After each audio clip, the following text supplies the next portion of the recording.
Hey there, everybody, and thank you very much for tuning into Your Best You, real conversations around mental wellness, brought to you by MHA of Dutchess County, also brought to you in part by the Northern and Southern Dutchess Community Coalitions. We had a lot of fun recently doing our Starlight Spotlight series where we were talking about folks that were in the entertainment industry in the area, especially talking with the artists that are going to be in our upcoming Sound of Nashville concert. That was a lot of fun. Now we are focusing in on the community once again. We were it's funny how this worked. I was going to say it was originally brought up by Julie Simpson, but technically Rory and I met first before Julie could send her email. It was this whole thing, but it's just kind of this fun serendipity that we got all together today. Julie Simpson, for instance, she's our respite program manager here at MHA, setting this all up. But with us today, we're speaking with Rory and Stephanie. We have the lead and co-lead project mentors for the Mayfly project. And when it comes to the Mayfly project, it's a national project that's going on, but they are heading up the Poughkeepsie project.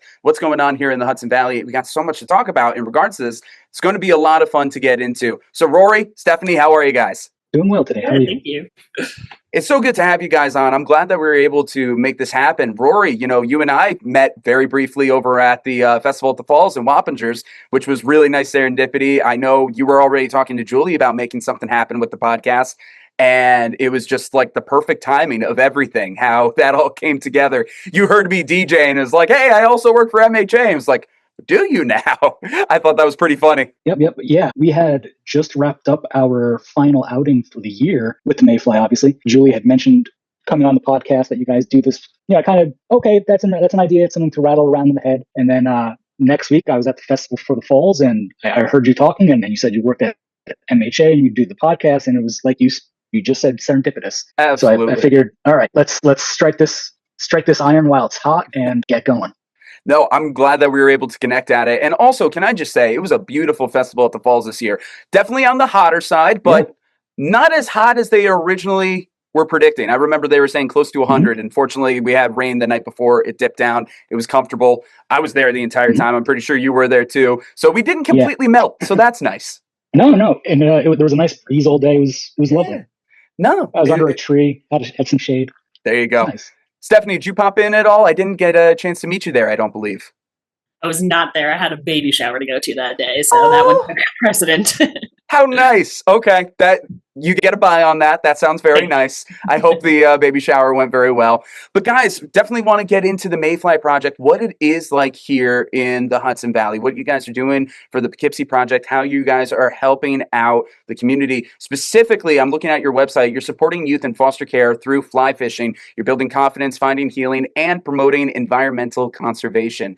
That's a hell of a mix right there. So obviously, that's a very, very brief overview that I stole off a couple of lines off the website. But would you guys like to take it from here and give an overview of what you guys do for Mayfly? Sure. Your broad strokes kind of cover the broad strokes. A lot of them kind of go hand in hand. If you're a true fisher person, a true angler, the conservation end kind of just goes with it. You need to support the conservation end to continue doing the thing you enjoy. As far as the children in foster care is concerned, that's the whole thing. Is we recognize that these kids kind of have a tougher deal than most. I kind of view it as more of this is the excuse we're using to teach them these things, that it's the framework that we make the sales pitch in. And the sales pitch is go outside and decompress. You can go fishing and have a good day. You can just walk around a park and have a good day. If things are stressful at home, doesn't matter if you're a child, you're an adult. If things are stressful, go outside and just be in nature for a little while. Listen to a stream bubbling. Listen to the birds chirping. It helps. It helps significantly. Oh, yeah. They say touch grass. This is the perfect opportunity. Go touch grass, put your feet in the stream, do something like that. Get one with nature, for sure. The specific things to fly fishing that we try to instill in the kids are developing some patience, developing some stick-to-itiveness, developing an awareness of their surroundings, insofar as kind of appreciating the moment. You go outside and you hear the bird chirp. So you have to kind of listen for it before you can hear it. Look around, see, oh, look at that pretty flower. Oh, look at that bird over there. Oh, that kind of stuff. Those are the things that we try to stress so that when we're not there anymore, when the session's over, hopefully they have some skills that they can use in their everyday lives to make things a little bit easier on them. Beyond that, my biggest thing is have fun and be safe. That's even bigger than all the other stuff. I don't care if they learn anything. Go outside, have fun. That's it. Just have some fun for a couple hours. Get a break from the day. Absolutely. And the rest will follow. The rest will follow if it's to come, for sure. And I think that's such a great experience with it. One of the things that I was lucky enough to do in my previous career, I was a camp counselor for years. I think I might have told you this, Rory, how I ran a outdoor adventure camp where we went to different fishing spots. Now, mind you, we had like 40 kids and we had to try to figure out how to handle 40 rods on a bus. Not the greatest situation. We figured it out. We wrapped tinfoil around it. It kept it actually pretty well organized. It was good. Wouldn't recommend it with 40 kids though. But Stephanie, I want to hear from you now. Like when it comes to mentoring these kids and bringing them out on fishing expeditions, how many kids are you roughly bringing out at a time? Is it like a one-on-one situation? Are you doing it in group situations? Is it kind of a mix of both at times? What does that look like? So the beautiful thing about our program is we keep that one-to-one mentor to mentee ratio. So like Rory said, the fly fishing is wonderful and great and the kids get into it. But if you have a kid that wants to go skip some rocks, absolutely, we can do that all day. So we really meet them on their level and help them to get where they want to get in their own individual kind of journey along the program. So we'll take them out on 5 outings each year. We'll start with the very basics, teach them everything there is to know about the rod, about tying knots. Then we'll move on to flies. We'll move on to learning about the aquatic insects, and then plenty of time for them to get out there and fish. And let me tell you, nothing better than hearing a kid catch a fish and scream, "I got a fish, I got a fish." Everyone just gets so excited. So yeah. Oh, that's beautiful. So that's cool having the one-to-one mentor-mentee situation. That makes it really accessible when it comes to working with these kids. Because I'll probably keep referencing the camp that I worked at, but having maybe like 4 counselors for 40 kids. Okay, it was probably more like 5 or 6 counselors, but still 6 max for 40 kids. That's a lot. So to try to be able to give that kind of attention to the kids, it is difficult. Here you guys have that one-to-one situation going on. I think that is great. Rory, when it comes to the places that you guys go, where do you hit up? Is it mostly freshwater? Are you guys traveling somewhere off to the shore? Are you guys keeping it close to home? Is it creeks? Is it rivers? Talk about the environment that you guys hit up. So we primarily focus on freshwater. Other projects may focus on a little bit more salt, depending on what they have available to them. Most of our outings are held right in Poughkeepsie at Overlook Park. And beautiful. For us, it works out really well. There's ample parking. There is ample space to spread out. The one that just ended, we had 6 children, so there was 12 people total. But there was plenty of room. Nobody was cramped. Nobody was on top of each other. There's a pond where they can practice. I don't know how much you fish, but sunnies are a little bit easier to catch than trout. Yeah. So kids can cast the sunnies all day and they can actually get a fish on without really any experience. On the first day, they can catch a fish. That's huge. They're, no pun intended, they're hooked. The other nice thing about Overlook is that the Wappingers Creek flows along the backside of the property, so that when the children are ready to go down to the river, we can just go right back there. We don't have to travel too far. It's close by. It's in their backyards, which is going back to giving them some for when we're not there.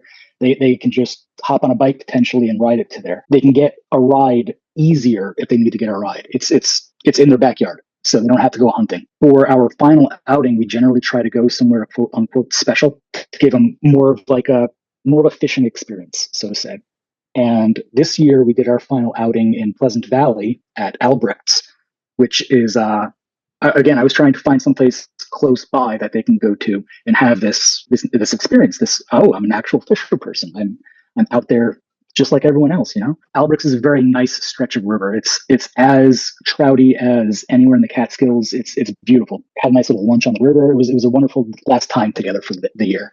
So that was this year. We're always open to suggestions. If there's a place that's better, we just kind of haven't found one yet. Understandable, but you know what? The places that you're mentioning are fairly beautiful. They are really great spots to be able to hit up. That's great. So Stephanie, I want to hear your perspective about this year's projects, how you guys got out. You did your last one for the season and whatnot. What was that like for you? Tell us and walk us through your experience with the kids and the fishing. Yeah, absolutely. So this was our 4th year, right, Rory? 4th, yeah. Time really flies when you're having fun, I'll tell you that. So we've kind of got it dialed in a little bit, I would say, at this point. And we also had some new mentors who, shout out to camp counselors. That's how I met my one good friend and my husband. So continuing that in our mentorship. This year, we just had a really great and eager group of kids.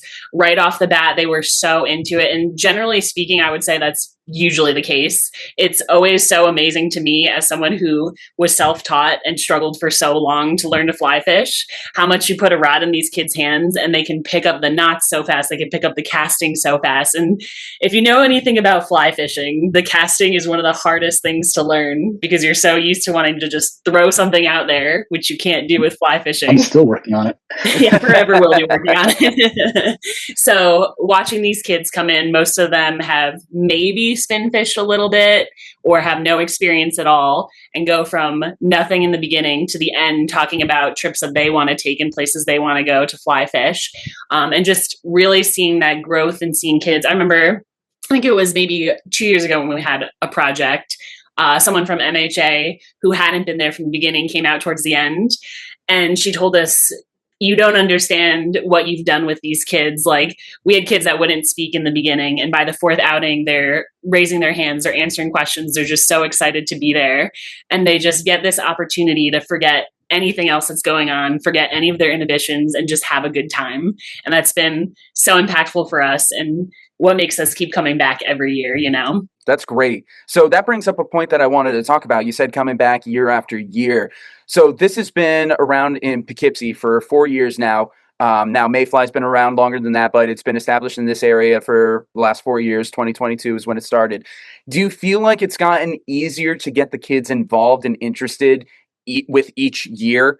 It has like word of mouth helped, has the experience of the mentors and some people or friends who might have gone through it, has it made it easier to connect with the kids where they're a little less guarded than when they might have been in the beginning? What is that kind of vibe about trying to break through to the kids? I don't know how much more easy it is for the organizers to recruit children. I know that this year when I sent out the, hey, here are some prospective dates, that kind of a thing, the touch and base emails in the beginning, immediately off the bat, I think it was Julie had been suggesting a couple of children who they saw and knew and thought that this project would be good for them. And both of those children signed up and they both seemed to have a blast, actually. When Stephanie mentioned hearing a kid shout, "I've got a fish on," one of the kids this year, they caught their first fish ever, full stop. And I mean, screamed. You could have heard him in the city. You know, he was so excited. So I think it might be a little bit easier because they have a little bit more of an understanding of what we do. They have the ability to kind of explain it to children a little bit easier. It's less amorphous. We've actually had a few children come back. The very first year we had a kid, he didn't come back the next year, but he was here last year. He was here this year. Last year we had a kid sign up, came back again this year. We had 2 children who were interested from last year. Only one of them managed to make it this year. There were some paperwork issues. But that would have been 3 repeat customers, which I think speaks volumes. If you can get a kid to do anything more than once like that, I think you're doing the right thing. Oh, yeah, for sure. That's good to know that people can come back and be repeat customers. Absolutely. Because I wasn't sure if this is like you're trying to keep rotating people in and out, and it's like once you're good, that's it. That's good to know. So if people want to come back, good to know. Stephanie, Absolutely. I want to hear from you about your perspective. Do you feel like certain aspects have gotten easier? Have certain aspects gotten harder? Is it kind of neutral? Tell me about your perspective on that. Yeah, I think, well, our relationship with MHA, I think, has really grown over the past few years. And we've really just developed such a good community together where it's really a mutually beneficial situation because we get to go out with the kids and they have something for the kids to do. So it's been a good relationship to keep working together. I think there's always some struggles for us because we're all volunteers. So finding the time and making sure we're keeping that communication open and always coming in with a good attitude, because obviously we all have things going on in our own lives, but we want to make sure that we're always showing up for the kids, which our mentors do a very good job of. We can start at the morning, get out whatever we have to get out before they get there. And then as soon as the kids come, they're right into it and they're having a good time and showing up. And I think that's the most important. So good. Before we get back to the children specifically and what they're getting out of it, I want to talk to you guys about your backgrounds in fishing. I was looking on the websites. You guys have little bios, so I'm not that much of a stalker. It's public information. Stephanie, I want to start with you. It looked like that your fly fishing love didn't start until you moved away for college. You were originally from the Hudson Valley, but it was you found a love for it out in California? Was it through a trout habitat that you got to experience it for the first time? Yeah, so I actually had a really interesting opportunity where somehow I found my way into working in fisheries. So crazy job, just going out snorkeling and kayaking and boating. So people do. So tough. It was terrible. I hated every Oh, minute. I'm sure. So quite a few fish of count my at the end of friends the out year, west were guides, and they would take people on the Sacramento River. So that was the first place I learned how to fly fish. And then once again, no pun intended, was immediately hooked. I just spent the next few years learning and developing such a love and a passion for fly fishing. And that passion is really what drove me to the Mayfly project. I wanted to find something where I could give back the thing I loved so much to other people and give them that therapy and that enjoyment of being on the river. Oh, that's awesome. So Rory, before I hand it over to you and get into more of your background with it, Stephanie, I'm curious then, as somebody who got into fly fishing, quote unquote, later in life, later than these kids are, what does that meant to you getting into something that is so recreational, so peaceful, and so mindful? Do you think you would have gotten the same experience out of it if you were introduced to it when you were younger, or do you appreciate that you got it when you were older? Ooh, that's a very good question. I think for me personally, it kind of hit at the right time because moving around, getting all these new experiences, new struggles that come with new experiences, finding this thing that I could really make my own. And anytime I'm feeling upset about something or just want to be out somewhere beautiful, I always have that I can pick up. And I think for these kids as well, we're trying to instill that even if they don't continue fly fishing right now, in 10, 15 years, when they're looking for something to kind of give them a little bit of purpose or to give them some relief, they know they have this as an option. Great option to have, of course. I think it's funny because going back to the camp that I was a counselor for, I remember it had been years since I had fished, and they were looking for somebody to run the camp. And my boss, Rob, goes, "It's like, Connor, you've fished before, right?" It's like, it's been like 3 or 4 years. Perfect. You can do it. It was like, all right, I'll figure it out. And I was able to figure it back out again. Now, mind you, we were mainly doing spin fishing. We weren't doing nearly as much of the fly fishing. However, we had some kids who did have experience doing fly fishing. So they brought out their flies and they were teaching some of the other kids how to do it. It was such an awesome collaborative experience because not only, we needed counselors who knew what they were doing and could be responsible with the rods, but it was really cool to see the kids take leadership opportunities and help teach each other, whether it was spin, whether it was with flies, whatever it is, just the way that they were helping each other out. We had a couple of counselors who weren't like too good with all of the knots, but we had a couple of kids who were like, let me do this. And they just did it like pretty much for the whole day. And it was like, don't you want to get out on a rod? And it was like, I like tying these knots for everybody. This is cool. And it was like, okay, whatever works for you. That's my tangent. But Rory, I want to hear from you now. You, on the other hand, you did have some experience fishing as you were growing up. What I was able to find that you grew up in Fallsburg, right by the Neversink River, and you started spin fishing at a relatively young age, mainly having the experience with your family. What was that like growing up and having that be a familial bond that you can continue that tradition on today? Well, before I get into that, I do want to say I want to thank everybody at MHA because they do a lot of stuff that makes what we do possible. Especially Mr. Clyde. I don't know if he's going to listen to this or not, but Mr. Clyde makes everything possible. So I just want to say thank you to everyone there because literally we couldn't do it without them. We wouldn't have any children. We would just be standing in a field waving sticks at each other. Which is fun too. So yeah. My experience, you kind of hit it on the head. My father was an avid fisherman. He was kind enough to take me along every once in a while. The Neversink is one of the classic historical fly fishing rivers. It gets overshadowed a little bit by some of its neighbors that are a little bit more nationally known. But if you go through the histories, the Neversink is and was one of the birthplaces of fly fishing. Really? And back before there was a reservoir and back before there was a dam. It's one of the first. And like a true child, I did not take full advantage of that. I fished every once in a while with my dad after work or on a weekend. And then in my teens, I stopped fishing. Couldn't care less about it. Didn't start fishing again until my mid to late 20s. I started getting back into it just by spin fishing and decided, you know what, I kind of want to learn how to fly fish. And Like Stephanie, I self-taught and made a lot of errors and learned a few bad habits that I'm still trying to work out. And I just kind of took it from there. I've read a lot of books. I've watched a lot of videos. I've spent as much time on the water as I can. I make no representation of expertise, but I know a little bit more than the kids do, so I can help them a little bit. You can get them going and started, and that's the important part. Exactly. As far as the Mayfly goes, I kind of just heard about it through the grapevine on Instagram or Facebook or something. Who knows? It was actually the year before COVID started that I signed up. Oh, wow. And then yeah, and I live in Newburgh, and the closest project to me was, I think it's Hartford, Connecticut. So it was about a 2-hour drive, and I said, you know what, I'm game. I'm not doing anything else with my time. Might as well. That kind of fell through with COVID and everything like that. And then the year after COVID, they opened one in Scranton, Pennsylvania. So I signed up for that, and it was about a 20-minute difference. So I said, I'm going to save the 20 minutes of driving. So I went there, and that was my first year. Was in Scranton. The first year of Scranton was my first year as a mentor, and then the next year they opened the one here in Poughkeepsie. And since that was even closer and more local, and I signed up.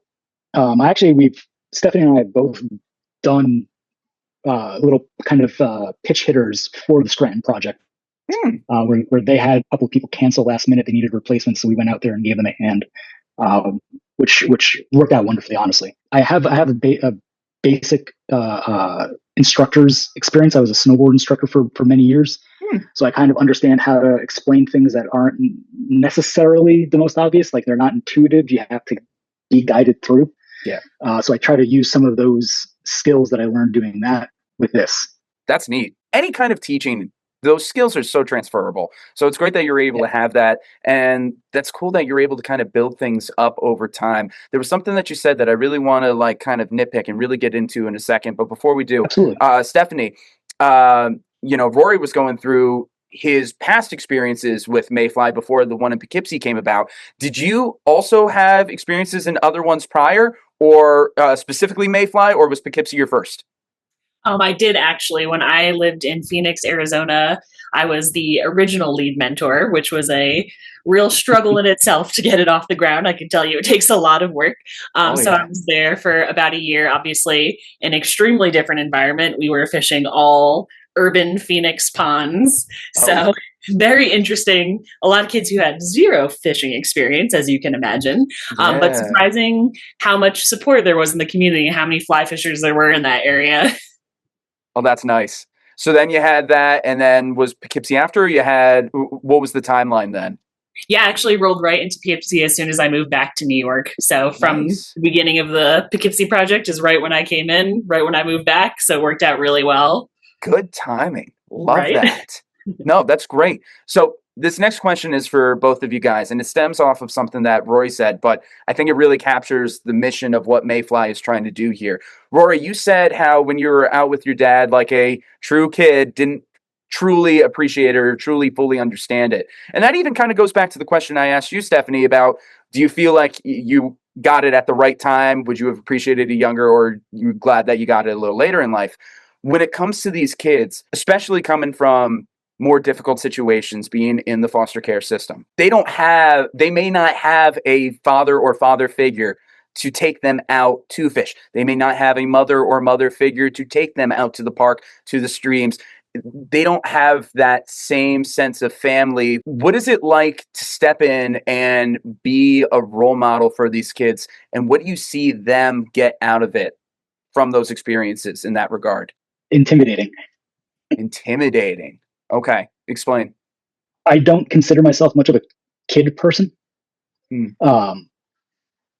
And figuring out how to not be a crotchety old man, for lack of a better term. Yeah. And how to actually be their friend. I don't understand your references. I don't understand, anything. Trying to not come off as an authority figure.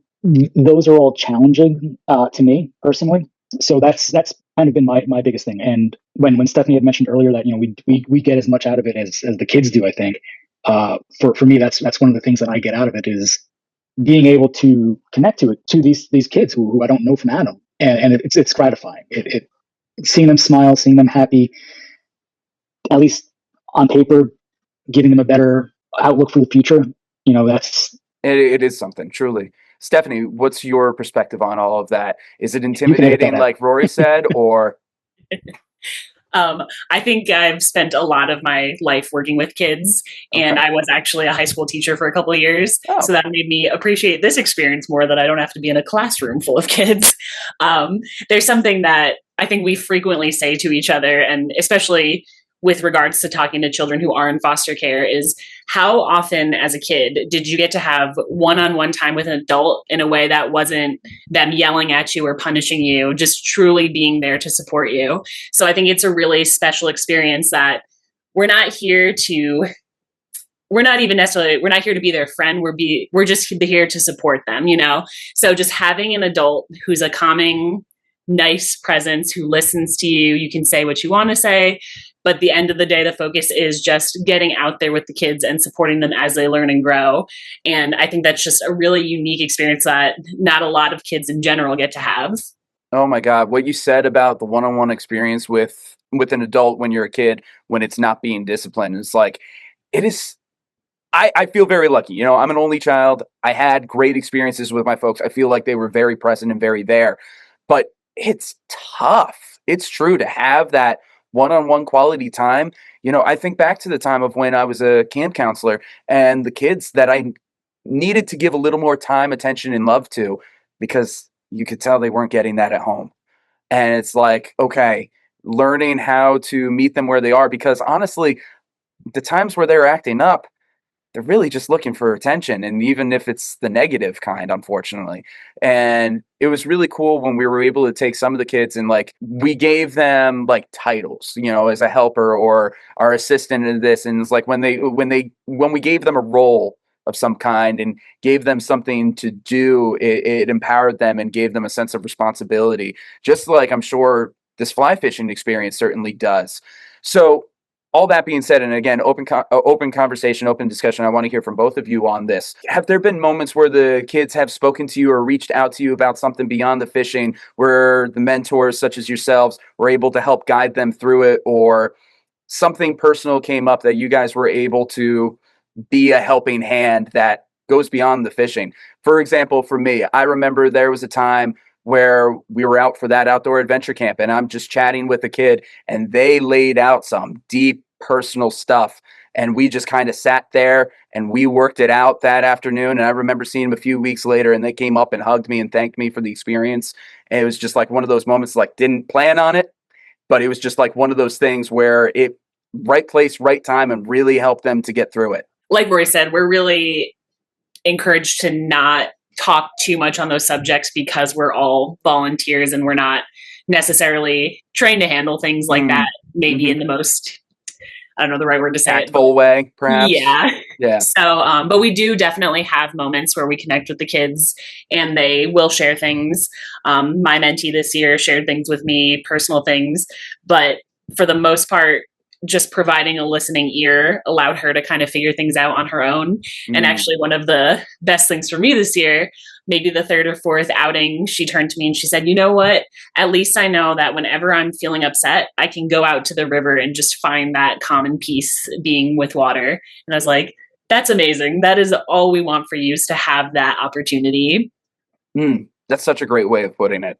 Yeah. And Stephanie, in your case, the fact that you did have a teaching background and having some prior experiences teaching, mentoring, helping out with kids, having this more laid back experience must be nice compared to having in the classroom regimented, to be able to have this kind of easy, laid back and open, caring environment. Not to say that school's not caring, but it's a different kind of caring. Absolutely. I think that was one of the biggest reasons I left teaching, was I couldn't deal with that strict environment anymore. So having this where I can take kids outside and just let them be kids and let them figure things out on their own without me having to tell it to them, it's such a wonderful experience. Oh, for sure. Yeah, no, especially I remember in high school in particular, we were always class outside. Class outside. Come on, let's go outside and have this class. It's it's a beautiful day. Take us outside. It only happened a couple of times. It only happened a couple times for us. But Rory, did we give you enough time to think? Do you feel like you have something for that? Yeah, so that first year that I was a mentor over in Scranton, my mentee was graduating high school that year. Hmm. He wasn't very interested in the fishing aspect. He kind of his caregiver had signed him up to just get him out of the house, basically, which I respected. I mean, I understand this isn't for everybody, and so we mostly just spent our time hanging out and chatting, really. So mostly basic stuff. You know, he would talk about video games or sports or something, and I would try to refocus him on fly fishing. But on the final day, we were kind of walking along a path back to the gathering area, and he was talking about how he was graduating. He wasn't really sure what he was going to do after he graduates. I told him, hey, this is what I did after I graduated. You know, and kind of walked him through a little bit of my post high school life and some of the things that I had learned along the way and wish I could have gone back and done a little bit differently. Haven't spoken to him since then, so I don't know how many of those bits he took to heart, but I like to think that he's currently pursuing a PhD and he's going to be our next president. So that's my hope. Wouldn't that be something? But yeah, just to be able to have that conversation, like, you know, we've had that time. We've been 18. We're been in that position where it's like, where am I going? What am I going to do? Whether that's, you know, you're heading off to college or not. Very often 18-year-olds are left with that, what am I going to do now kind of feeling. Just the fact that you were able to be there and have that kind of conversation with them, I think really kind of summarizes some of the beauty of the connection and the mission of Mayfly, of just being able to give these kids an outlet, which is great. And Stephanie, like what you said, with how that one person says, like, when things get a little too crazy, I can always just go down to the water. It's like, just so gorgeous with that. Yes, chef's kiss indeed. So we're getting towards the end of this episode, but when it comes to the Mayfly project, we covered a lot already, but are there certain aspects of it that you feel like go beyond something that can be said in just a quick elevator pitch? Is there something like, through your experience, is like, oh, you can only get this if you experience it? It's hard to just say it. Is there something about this experience that's like, just come on now, just do it, because you're going to get something out of it? Is there something else that you'd like to add, or just reemphasize something that we've already said? I mean, the obvious answer is just the sound of joy. That's a little bit hard to communicate. Hearing a kid just light up vocally, it hits a little something inside. Having the kids come back after having done it before and knowing what it is and you know, all that was kind of cool. I really appreciated having the kids come back. They had fun, and I truly appreciate being able to help them have that fun. That's kind of my biggest thing. I enjoy seeing them having fun. To touch back a little bit more on my personal experience, one of the other big drivers for me was seeing all these things that are happening that are outside of our control. And I really said to myself, what can I do in just my corner of the world to make things a little bit better? And that was another big driver to me finding Mayfly. So I think either for anyone interested in mentoring, it just gives you something to do where you know you're doing something positive, or like we touched on a little bit for the kids, just something to get out of their day to day and try something new and get into a new experience where they don't have to think about anything else that they've been going through and can just focus on that moment for a few hours on a weekend. To that end, at the end of every session, the kids get to take home a nice little swag bag. Honestly, they get a little sling bag packed full of accessories for fly fishing. They get their own rod and reel. They have in theory all of the equipment and knowledge to do this on their own. So, you know, they can. Yeah. Oh yeah. Have that outlet for the rest of their lives whenever they need it, for sure. Exactly. So as we completely wrap this up, of course, we're going to have links and information in the description of this episode, but where should people go to learn more about the Poughkeepsie Mayfly project, whether you're a guardian or somebody from a sister organization to something like MHA? Say they have a family that might be able to do well with this, or say that you're listening to this and you want to be a mentor and get involved. How do people learn more? Or if you want to donate. What was that? Or if you'd like to donate, yeah. Or if you'd like to donate. Yes, that's donate too. That's a big part of what we need to do. Yes. Yeah, that's I was kind of try to segue into that. So I think honestly the best place is the mayflyproject.com. There is so much information on that website. There are case studies, there are personal testimonies, there are interviews, if you can think about it, it's there. They have separate drop-down things for if you're interested in registering a child, if you're interested in becoming a mentor. So it's very well delineated insofar as that. So if you just want some general information, you can go directly to the mayflyproject.com. If you would like information on our specific project, you would probably just type in Mayfly Project Poughkeepsie. And that's where you could find the donation buttons. That's where you can find our little bio blurbs. You can see a picture of us. Very good. The donations and donate. The donations are kind of important. As I mentioned, the children do get a little goodie bag at the end, and unfortunately, none of that is free. All donations go to fund the local projects. More the merrier. It costs about $800 a child per outing. So the more children we have, the more costs we incur, and we want as many children as we can get. So obviously that's exponential. So break out them wallets. Break out them wallets. You heard it. Hudson Valley, come on, let's help out. Let's get things going. And if there's anybody out there who's got some fly fishing background, whether you make flies or if there's things that you could donate as well, it doesn't have to be the money per se, right? What if they donated supplies? Absolutely. We would happily take them. We've been trying to organize with a couple of local companies some sort of raffle program or something like that. Perhaps something we can go have like some sort of event where people could bid on things, or like I said, just raffle. So we would be more than happy to accept donations in that regard. We can find a place for that. If they have time they'd like to donate, we'd love another mentor. We can always use another mentor. Strictly speaking, they don't even have to have fly fishing experience. If they just would like to come on and hang out and do a nice thing for some kids who could use a nice thing, we'd love to have them. If they have anything that they think could be relevant, if they have fundraising experience, if they have counseling experience, if they have the gamut. Sounds good.